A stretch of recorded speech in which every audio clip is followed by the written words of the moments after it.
Welcome to the Daily Devo. My name is Randy, and today we're talking about authority that God has established.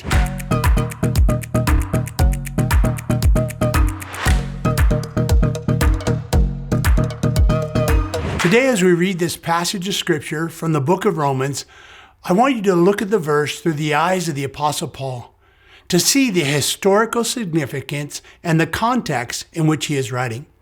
Romans 13 verse 1 says this, "Let everyone be subject to governing authorities, for there is no authority except that which God has established. The authorities that exist have been established by God." Paul is writing this letter to the first century citizens residing within the Roman Empire. The Roman believers have lived under the rule of Caligula and Claudia. When Paul wrote this letter to the Romans, they were residing under the rule of Nero, one of the cruelest Roman emperors. Nero was murdering Christians, destroying families, and was making a cruel show of them in the Colosseum. This persecution created an atmosphere of terror, forcing Christians into the shadows, causing them to practice their faith discreetly deep in the catacombs of the capital. It is in this setting that Paul is exhorting them to be subject to governing authorities, not because the government has similar values, beliefs, or behaviors as them as Christians. It is something more closer to the heart of God. So let's look a little closer at this verse. It starts by saying, "Let everyone be subject to governing authorities." The term "let everyone" can seem like it's a choice. I can choose to do it, and I can choose not to do it. We can tend to interpret it this way. If I like what the government is doing and who is in power, then I'll go along with it. But if I don't agree with the government and the authorities and how they're governing, then I don't have to go along with them. This translation of "let everyone" in the Greek is actually a command. The "let everyone" is a reminder of us to daily place ourselves in right alignment with government. The next part of this passage says, "Be subject to governing authorities." The word subject means to become inclined and willing to submit to the directives of someone that is always seen as self-offering.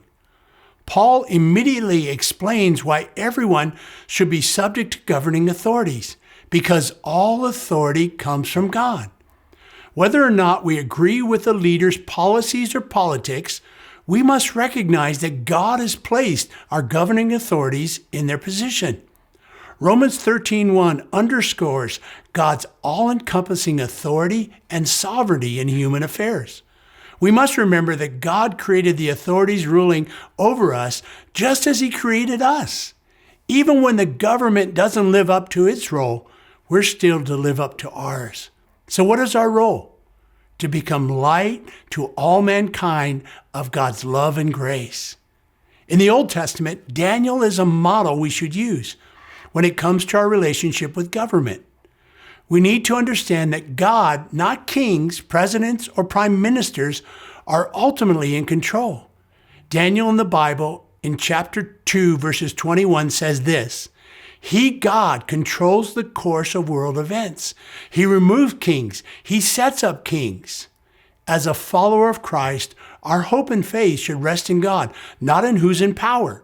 If our hope and faith rests in a sovereign God, we can become light as He has called us to be to all people, regardless of their beliefs or ideology. This is the heart of God, to show the light of His gospel to all mankind, even those in government over our lives. Paul was a living example of this as he shared the gospel with King Agrippa. Listen to the words of King Agrippa. He said this to Paul, "In this short time, do you think you will make me a Christian?" "Whether a short time or a long time," Paul answered, "my prayer to God is that you and all the rest of you who are listening to me today might become what I am." So let's continually look to a sovereign God and honor those He has placed over our lives.